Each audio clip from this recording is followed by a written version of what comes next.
said a lot.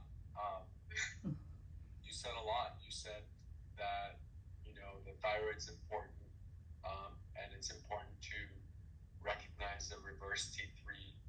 I think one thing we can take from a human dormancy syndrome is when we walk in to see a patient for the first time, or we're reassessing them after several months, we want to have a checklist in our mind. We want to know, are they hibernating? Are they getting out of hibernation? Or are they completely in a state of activation? So a lot of times, if we look at a pattern where we see 3 or more of these primary symptoms of dormancy, then we have a really good idea of, is the body shutting down or is it not? Is the body being told to continuously shut down or is it not? It goes right down to that. That's the first most important element to bring as a tool. One, the awareness that the body can hibernate just as everything else in nature. Every single species, every single animal, every single plant hibernates. Where is this body sitting in front of me? Where are they in that space? Was it a trauma that shut them down? Is it the season? Is it stress? So recognizing where the body is number one. Number two, recognizing the source. Because if the source is still there, then we're constantly battling an outside or an internal element that is going to create that. It's kind of like your friend who has really bad, who really makes really bad dating decisions, and they just keep repeating the cycle over and over and over. It's no different with the body. It's no different than weight loss, right? It's just transference into something else. So it's so funny. We have so much of that humanistic element in our relationships at home and our relationships outside of work. And then at work, we want to be technical, which is very important because these tools are very powerful. They're very potent, right? So we have to be, of course. But we also have to recognize, one, where is this person right now? If I could have a meter or a spectrum, where are they? The body-wise. And two, are they, can we identify what it is that's causing that from an external factor? Immediately toss out DNA, immediately toss out all the things that we're taught to implicate patients with quickly. Not because it doesn't matter for them, for the case. It's just something that isn't tangible enough for them to do something about it. Oh, well, you're born with, your follicle stimulating hormone, luteinizing hormone ratio being blah, blah, blah. Well, how does that, what can I do about it? Keep taking these. So, number one, where is the body on that spectrum? Number two, what are the causal forces? What are they? Number three, are they aware of them? Are they aware? Are they aware? So that is a massive impact element that we can start integrating tools. No, thank you, Darla. My dog wants to come out. I have a jungle, 8 animals, and over 100 plants. No, thank you. I'm in a meeting. You can go. Yeah. Okay. Sorry. So understanding that is going to really give us a success rate with the patient. It's going to help us because now we have a tool. What's the greatest tool that we have? We have a tool that recognizes that if we were to take this potent activator, T3, sustained release, increments of 7.5 micrograms and give them a regimen, it's going to do something. It's a powerful tool. It's going to reset the affinity of reverse T3 to T3. That's a science. That will happen. I now have an awareness of dormancy. I now have awareness that there are causal factors that need to be identified. I now have an awareness that how in touch is the patient with that.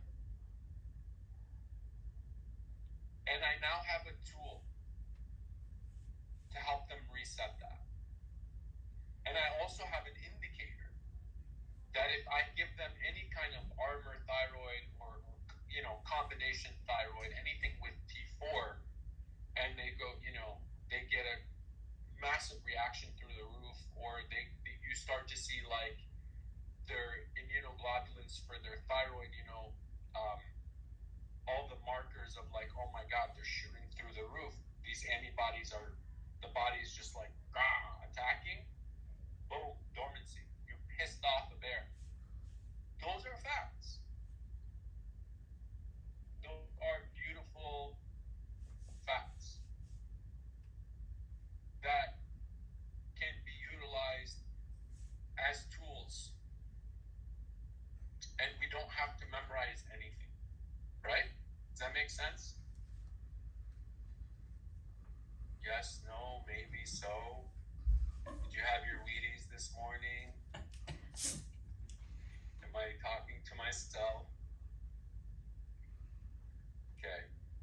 All right, I see smiles. All right, cool. We're still alive. Okay, good times.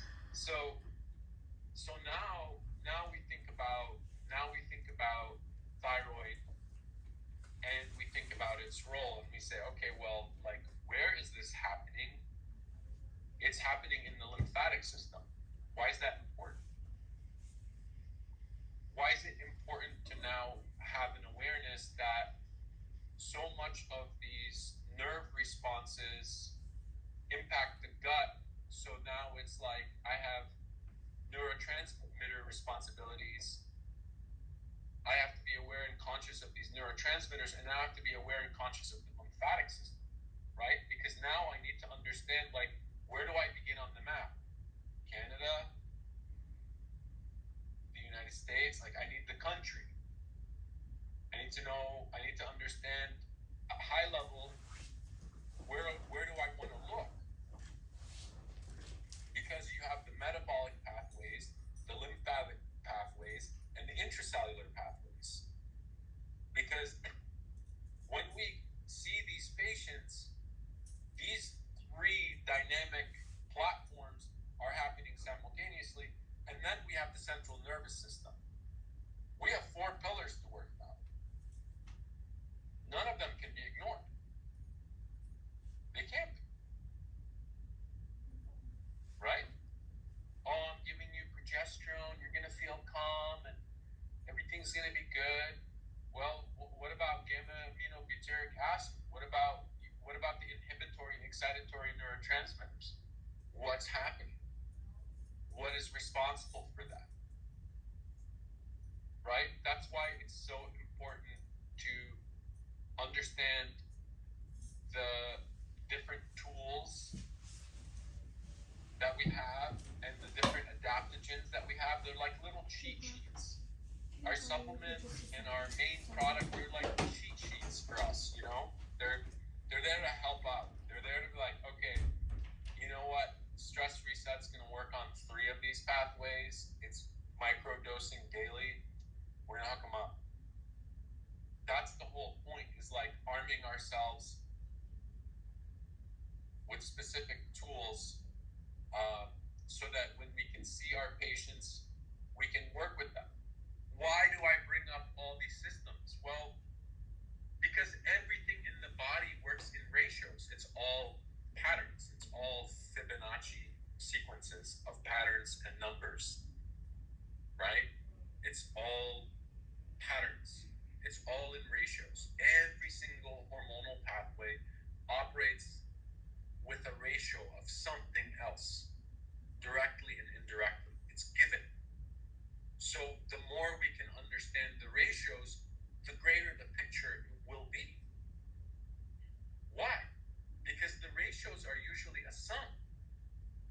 a sum of one, collectively we're looking at how they're interacting. You know, ratios of estriol to estradiol to estrone, huge in the body to understand. Ratios of follicle stimulating hormone to luteinizing hormone, huge. Ratios of BUN to serum creatinine. Why is BUN to serum creatinine absolutely critical for you? Why?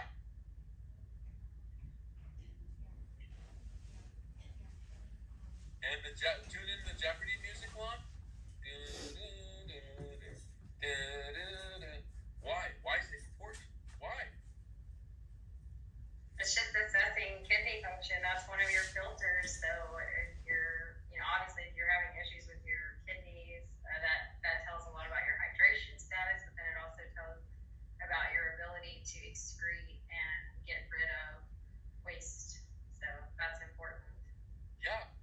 It tells me how well do I hydrate, how well do I detox. A BUN serum creatinine 20 to 1, when I start looking at the ratio, and it's higher, I'm not going to do anything with this patient other than get their hydration right. Why? Because nothing is getting anywhere. It's all sluggish. It's like, hey kids, jump in the pool. And your kids are like progesterone, testosterone, jump, and it's all like slugged crap that's like, and it's half the pool is full, and you're like, dive off, kids. Come back in 3 months, tell me how your experience was. Right? So the rate, and the only thing that'll give me an understanding of hydration is a ratio. I don't care what anyone says. I mean, I do care. I care about you guys. That's ruthless. I'm not trying to be ruthless, but it's a proper measure, because it's like you want to talk about metabolic syndrome. Half the patients are dehydrated. Boom, metabolic syndrome.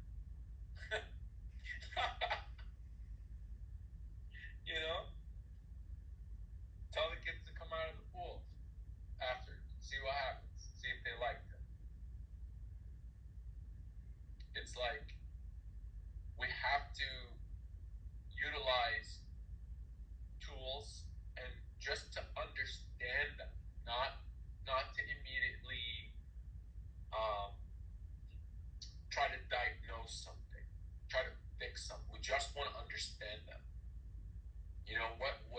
What is the beautiful, what is this ratio? What is this orchestra in front of me look like? What is this music that's popping off? Because that allows us, so if you want to look at hibernation, and then you want to look at hydration level, you want to understand. And that is the greatest marker. The BUN, the serum creatinine ratio, is a massive marker of am I hydrated, am I dehydrated? Simple. And that's super important because everything goes through the kidney and everything goes through the liver. So what do you think my next outlet of what I would want to look at would be for someone who I'm considering metabolic syndrome with? What would it be? Like elevated liver enzymes, ALT. Liver, or if they're low, then I would already know where cholesterol is, which is what I would want to look at next. Why? Because cholesterol is like the Legos, and the kid is putting together all the testosterone, building all the testosterone, building all the progesterone, building all these pathways. And now we've got this HMG-CoA reductase redox system, which is the enzymes that there's two pathways for cholesterol. Cholesterol is like a bilateral pathway. There's cholesterol moving down a path, and then there is the redox reactions that are happening simultaneously. Why? Because what is the purpose of cholesterol? so I can be human. 2, please protect my body and like go patch things up. All the potholes in the body use cholesterol and coenzyme Q10. They work together hand in hand. So I can never look at cholesterol and ignore coenzyme Q10. Ever. Why? Because they work together in unison. They have to. They have to. They have to.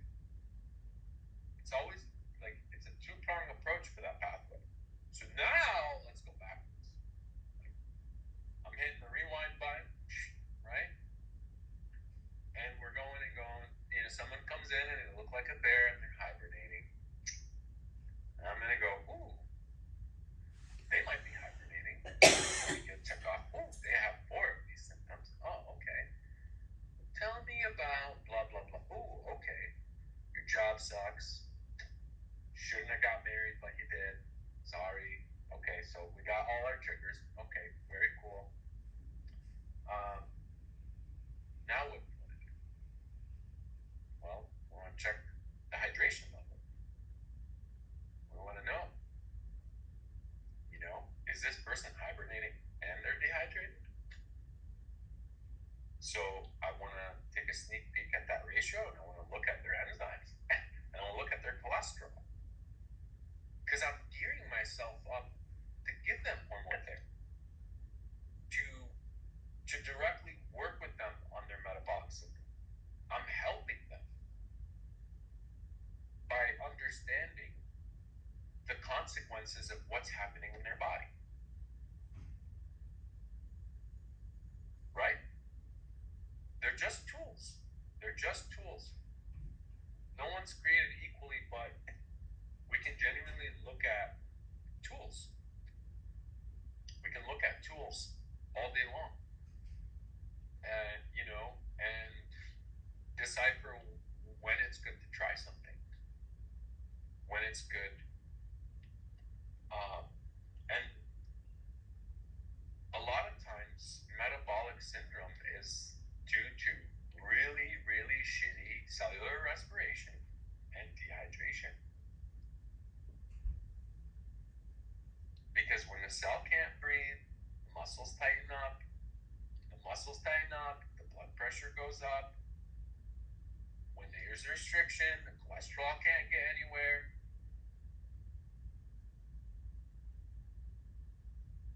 Right?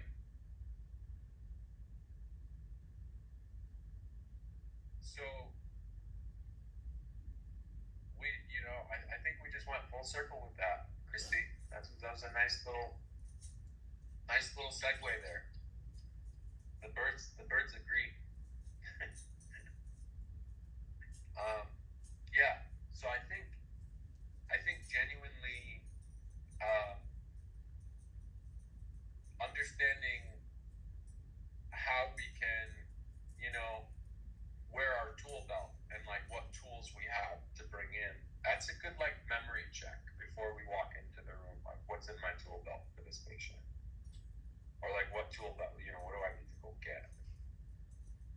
And just like be prepared. Just enough so that the conversation is worthy of knowing why, right? It's not like, yeah, tell me how you feel, and there's, just bawling their eyes out, and it becomes this like psychology, very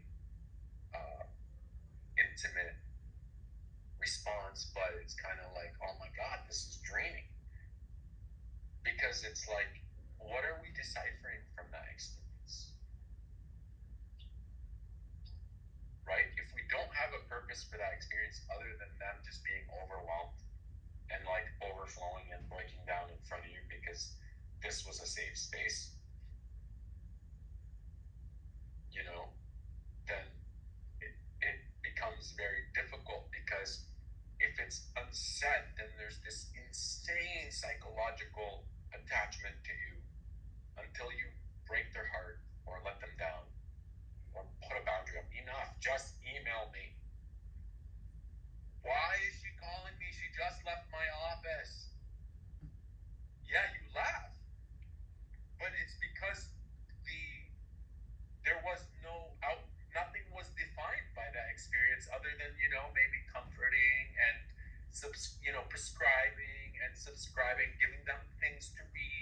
issues.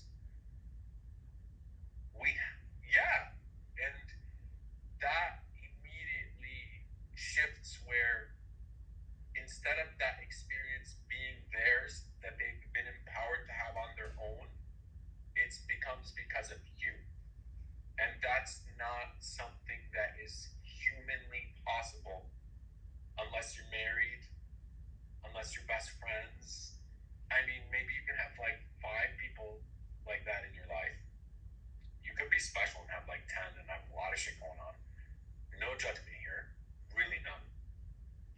But you can't have hundreds of people coming through you and it being a model. You immediately, the moment those things happen, you immediately have to empower them and help them identify those elements and what they just did.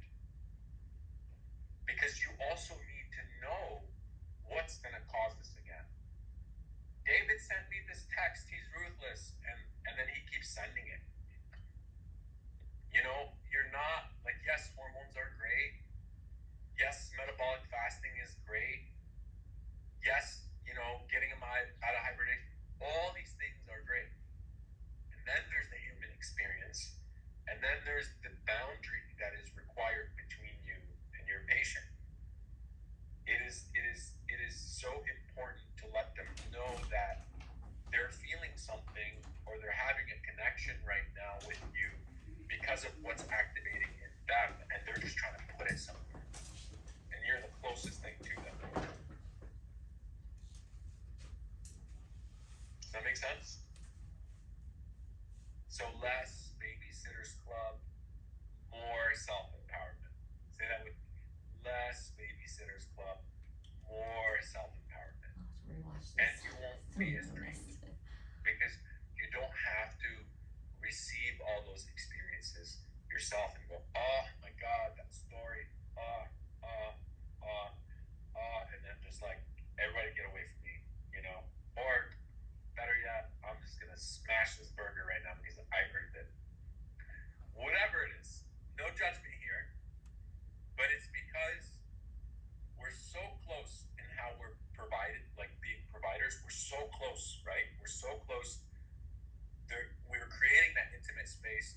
We've got beautiful tools. We're part of an amazing company that's always trying to figure out the best thing.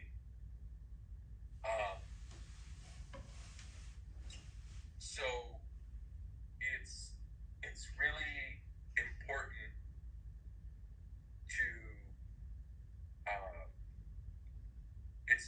it's really important to understand that literally I'm coming in with my tools and I'm understanding where they're at.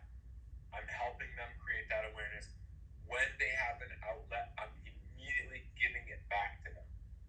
That was incredible. You experienced that. You had this awareness all by yourself. You did this. You were crying. You let it out. You let it go. You did this for yourself. You didn't need anyone. You didn't need anyone to have this experience. And now you're getting these tools. That's why you're here.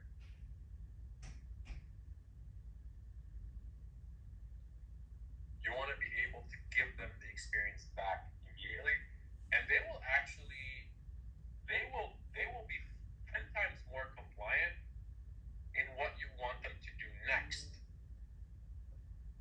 versus like the breakdown I need you bullshit. And primary red flag for this. You ready?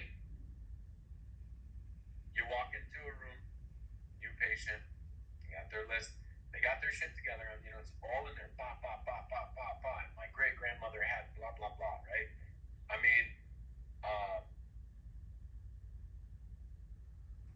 so, and then they say to you, I have been to so-and-so and so-and-so and so-and-so, and they suck, and my friend told me about you, and you're amazing. That's your number one red flag for what's coming. That's your number one red flag. Because in 3 to 6 months, will be so and so. Some people aren't ready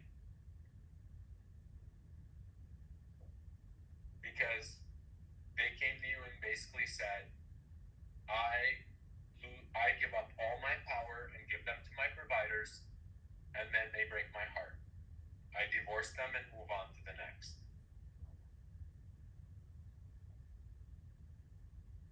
They don't take responsibility. So that's your red flag patient right there. Don't be so hard on yourself with that one. Just be prepared. And the moment the moment you could diffuse it and say, oh yeah, you know what? There are so many amazing providers out there. I hope I could be just like them. Just like diffuse the situation. Distortion. What? All you have to do is go, yeah, at Newly, we are the best. Boom, done. Contract signed. Contract signed psychologically. How many here have like a handful of patients that take up like half their emotional course on a monthly basis?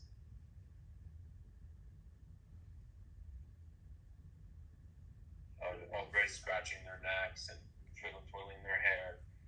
Everybody.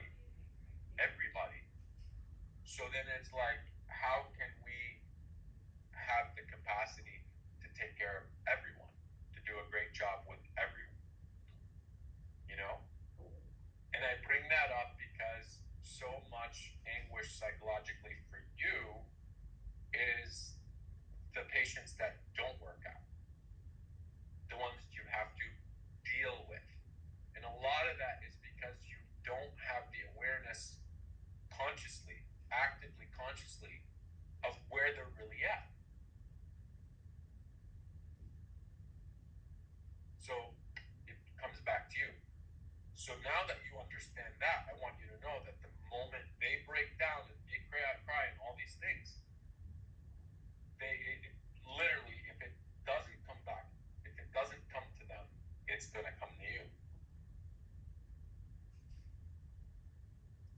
And I'm bringing this up and I'm tying it out full circle because many of our patients who come are sick and have metabolic syndrome and have a lot of the things that a lot of their doctors have said, things they've read, friends they've spoken to. So they come in a little more armed these days than they did 10 years ago. 10 years ago, they'd have to hear it at a seminar and go, oh yeah, that's me. And then come in. Now the information is out there. It's all free flowing. So when they're coming in, you have to look at the stepwise approach of how you're going to, one, help them become aware of what you're becoming aware of, and two, what kind of dynamic journey you want to take them on that is unique to them. That's just enough. Just enough. That's just enough. How do we become extremely potent in what we do and not necessarily overwhelm them in a way that becomes impossible, in a way where it becomes pass-fail? I don't want to come see you if I haven't taken my shit for 2 weeks. Nope. I might load up on some things unknowingly.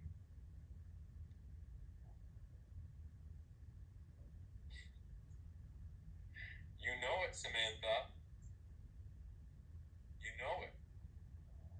Right? So what kind of outlet are we providing our patients? What kind of outlet? That's the power you have as a provider, as a healer. That's the power you have. That's what it comes down to. That's why we like a lot of our supplementation, because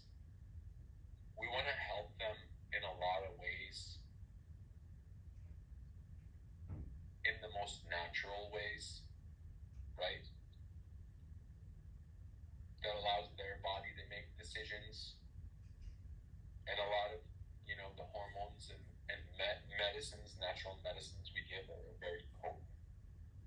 And we just have to be prepared for that.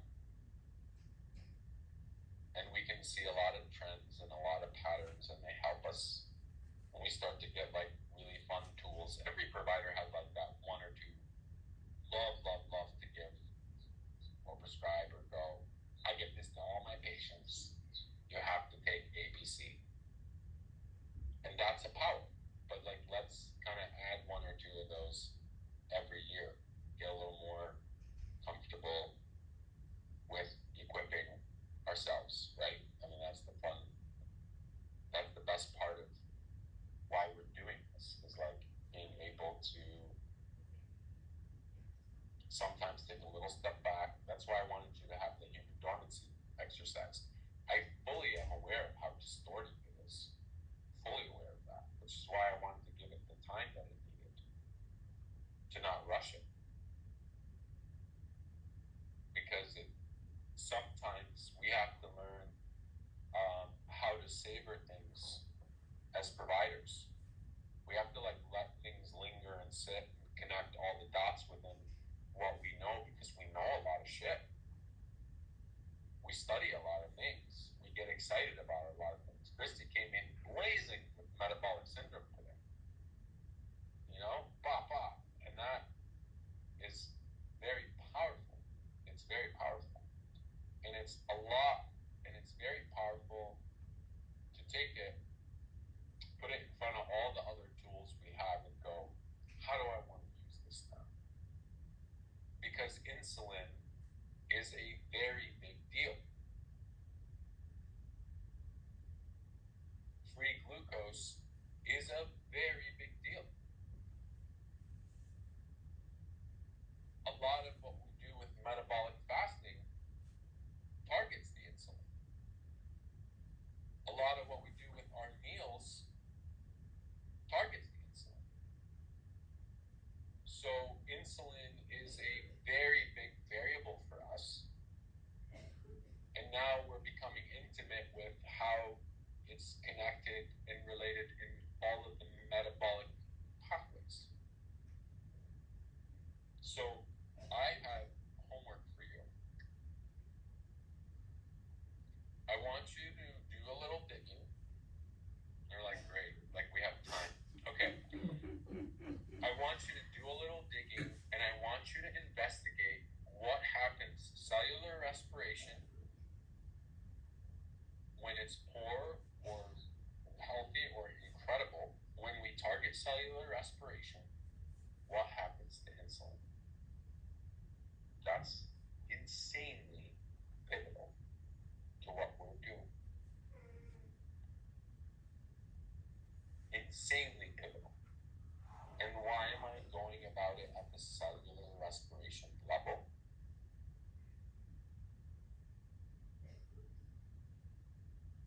If you don't want to answer it now, you can add it to your homework. No big deal.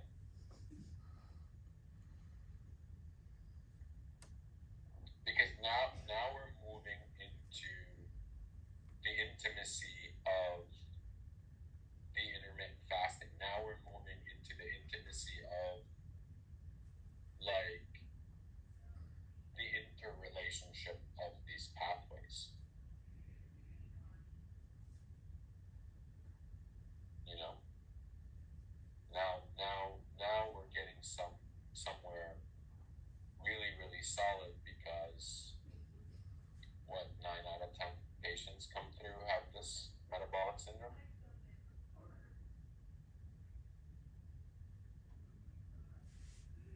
Now we're talking about the more depth we have, the more potency there'll be. So if we start to look at insulin from the perspective of cellular respiration, things might change a little. We might have a stronger expansion. And it's super important to know when we talk about peptides and why they're potent. There's a reason. But when we talk about these peptides that are synthesized, right, that are given an extra methyl group or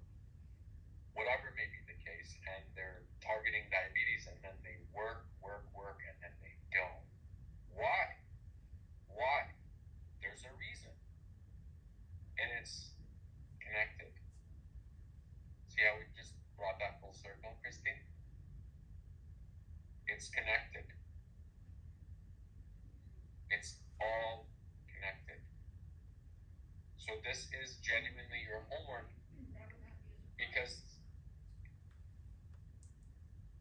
it will be like a really cool findings, and it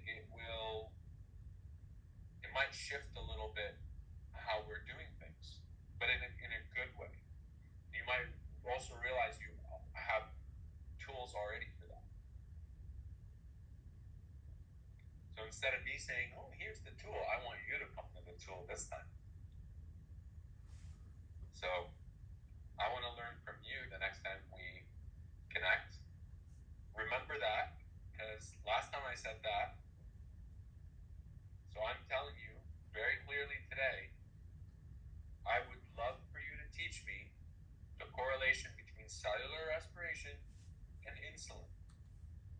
And I would like to know why these synthesized peptides work really well and then stop, and how it's all related.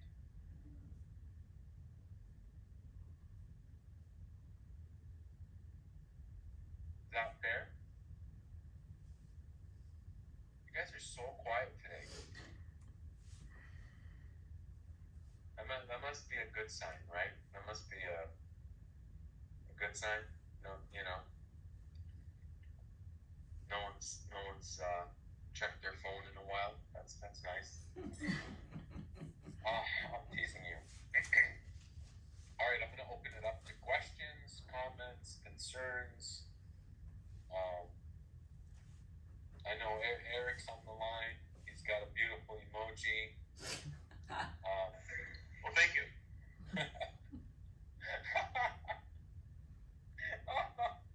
All right, I like your style. Okay.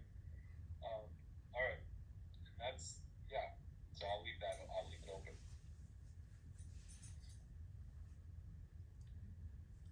Homework assignment.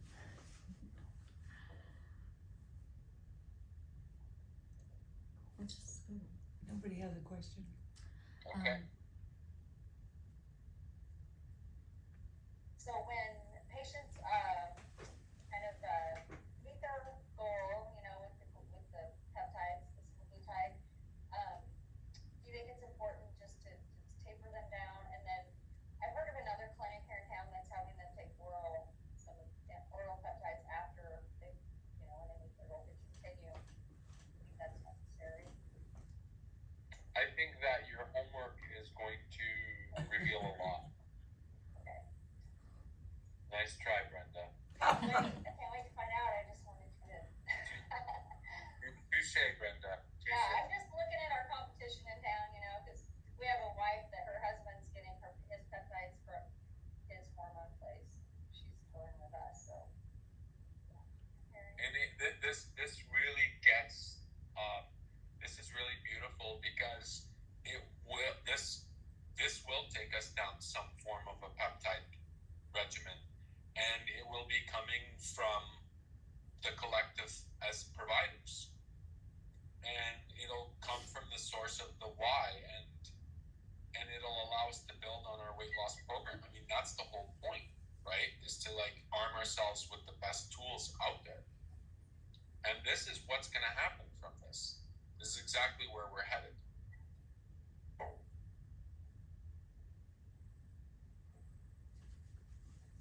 All right. Well, thank you all for your time. It's been very lovely. I look forward to our next chat.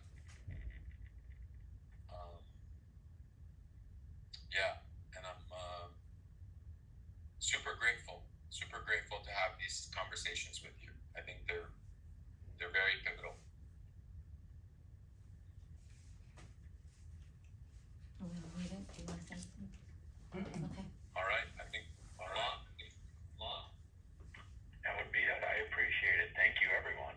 All right. Thank you, guys. Have the most. Thanks so much.